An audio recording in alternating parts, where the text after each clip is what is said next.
Apa khabar semua? Anda terfikir tak macam mana sebuah gunung yang nampak macam tenang boleh tiba-tiba meletus dan asap dan debu yang dilepaskan tu boleh naik sehingga beberapa kilometer tinggi dia?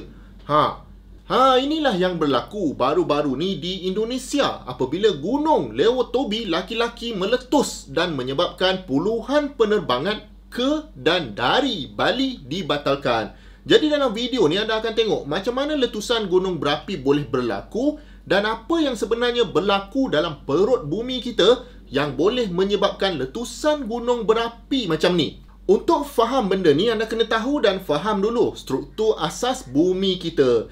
Bumi ni mempunyai 3 lapisan utama iaitu kerak bumi, mantle dan juga teras. Kerak bumi merupakan lapisan paling luar dan paling nipis. Dekat bawah kerak bumi pula adalah mantle yang sangat panas, yang mana suhu dia boleh mencecah lebih daripada 1000 darjah Celsius. Dalam mantle ni lah wujudnya satu bahan separa cecair yang dinamakan magma. Magma ni generally adalah campuran batu cair, pelbagai gas-gas dan pelbagailah unsur mineral lain yang berada dalam tekanan yang sangat tinggi. Okey, sekarang anda bayangkan pula terdapat satu poket besar magma dekat bawah permukaan bumi yang mana lama-lama tekanan dalam poket ni akan sentiasa meningkat. Benda ni biasanya berlaku apabila dua plate tektonik bertembung dan menyebabkan salah satu plate ditolak ke bawah plate yang satu lagi. Dekat Indonesia contohnya, plate Indo-Australia sedang menolak ke bawah plate Eurasia. Proses ni dikenali sebagai subduction. Apabila satu plate ni ditolak ke bawah, sebahagian kerak bumi akan cair akibat suhu dan tekanan yang tinggi dan membentuk lebih banyak lagi magma. Magma ni kemudiannya akan cuba naik ke permukaan bumi melalui rekahan-rekahan yang ada dalam kerak bumi. Apabila tekanan dah cukup tinggi dan magma berjaya menembusi kerak sampai ke permukaan bumi, maka berlakulah letusan gunung berapi. Letusan ni boleh menjadi sangat kuat dan apa yang keluar bukan saja lava yang panas tetapi juga gas yang toksik, contohnya sulfur dioxide dan abu-abu halus yang terapung di udara.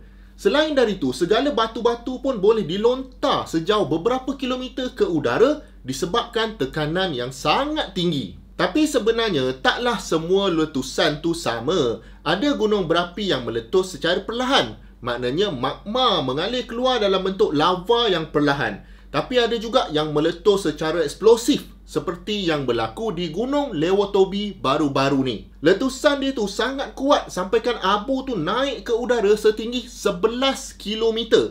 11 km ni lebih kurang ketinggian commercial airline yang tengah cruising.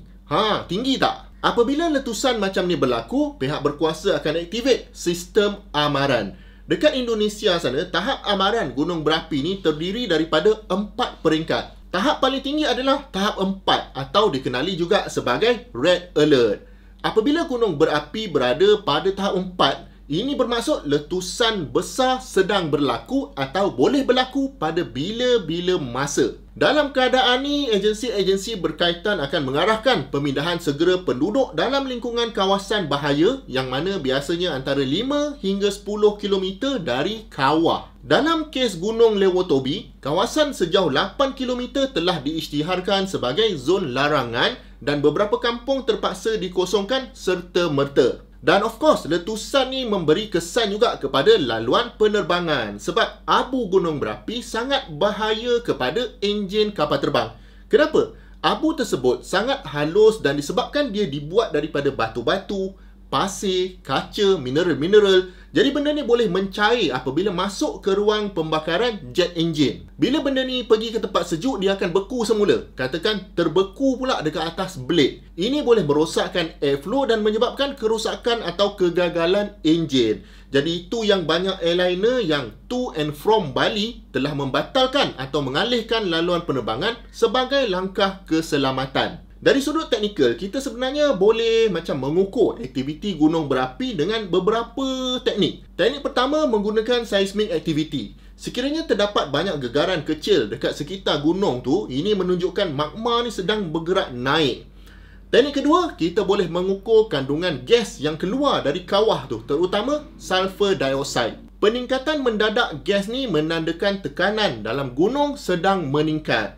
Ketiga, kita juga boleh menggunakan teknologi satelit untuk tengok ada perubahan tak dekat permukaan bumi.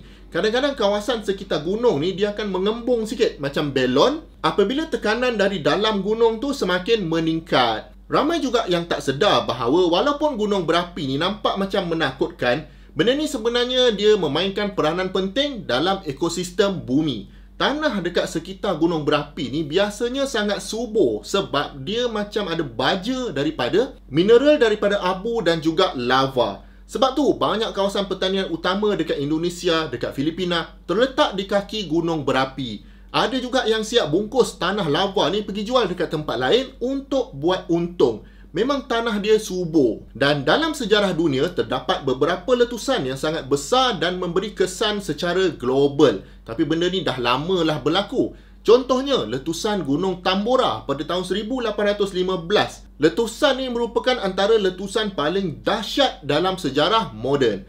Letusan tu menyebabkan perubahan iklim global yang mencetuskan apa yang dikenali sebagai tahun tanpa musim panas di Eropah. Macam tu juga letusan Krakatau pada tahun 1883. Dia meletup tu begitu kuat sehingga bunyinya kedengaran sejauh ribuan kilometer dan menyebabkan tsunami besar yang mengorbankan puluhan ribu nyawa. Jadi apa yang berlaku di Gunung Lewotobi ni bukanlah sesuatu yang luar biasa bagi rantau yang berada di atas lingkaran api Pasifik. Tapi sekali-sekala gunung berapi ni meletus memang sentiasa mengingatkan kita lah bahawa bumi kita ni sentiasa ada pergerakan dekat bawah tu dan letusan ni boleh berlaku pada bila-bila masa dan kita kena sentiasa bersedia. Lagi-lagi bagi yang tinggal ataupun nak pergi melancong ke kawasan yang berhampiran dengan gunung berapi. Dekat Malaysia ni boleh kata kita sangat bertuah sebab lingkaran api Pasifik tu betul-betul di bawah negara kita saja. Baik, kalau anda rasa video ni bermanfaat, jangan lupa tekan like dan kongsikan supaya lebih ramai orang boleh layan video ni. Kalau ada topik yang anda nak saya cover, komen je dekat bawah. Jumpa lagi di video yang akan datang. Assalamualaikum.